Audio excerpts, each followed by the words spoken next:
Koalitsია ქართული ოცნების ბათუმის საქალაქო ორგანიზაციის თავმჯდომარის პოსტზე ლაშა სირაბიძის კანდიდატურა გააპროტესტეს. ბრიფინგი პრესკაფეში ქართული ოცნების წევრთა სახელით გაიმართა. მათი განცხადებით, სირაბიძე ქართული ოცნების პოლიტიკურ კურსს რეგიონში ღირსეულად ვერ გაატარებს და ამ პოსტზე თამაზ თურმანიძის კანდიდატურის არჩევას სურთ. უმაღლესი საბჭოს წევრი ალეკო ჩიტაიშვილი აცხადებს, რომ ბრიფინგის მონაწილეები ქართული ოცნების წევრები არ არიან და ისინი წინასაარჩევნო კოორდინატორებად მუშაობდნენ, რის გამოც ყრილობაზე ვერ მოხვდნენ. ალეკო ჩიტაიშვილი ადასტურებს ლაშა სირაბიძის ნათესაურ კავშირს აჭარის თავმჯდომარესთან, თუმცა აქვე ამბობს, რომ მისი კანდიდატურის წარდგენა ნათესაური კავშირის გამო არ მომხდარა. დღის ბოლოს ბათუმში პოლიცსაბჭოს ყრილობაა დანიშნული, სადაც საქალაქო ორგანიზაციის თავმჯდომარე უნდა აირჩიონ.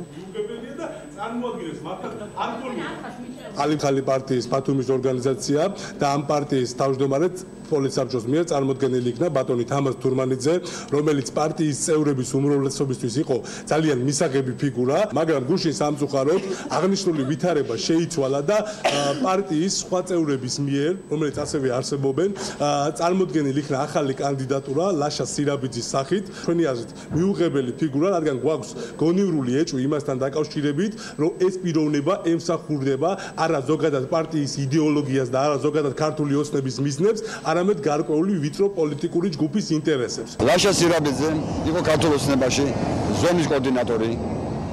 წარმატებით გაართვა თავის ზონას, უხელმძღვანელო ზონას კარგად და მოიგო ზონა. ლაშა სირაბიძე არის ჩვენი გუნდის წევრი, არის პარტიის წევრი. ის არის შეთანხმებული ბატონ ბიზნეს ივანიშვილთან, პოლიცსაბჭოსთან, საორგანიზაციო ჯგუფის ხელმძღვანელთან დავით საგანელიძესთან.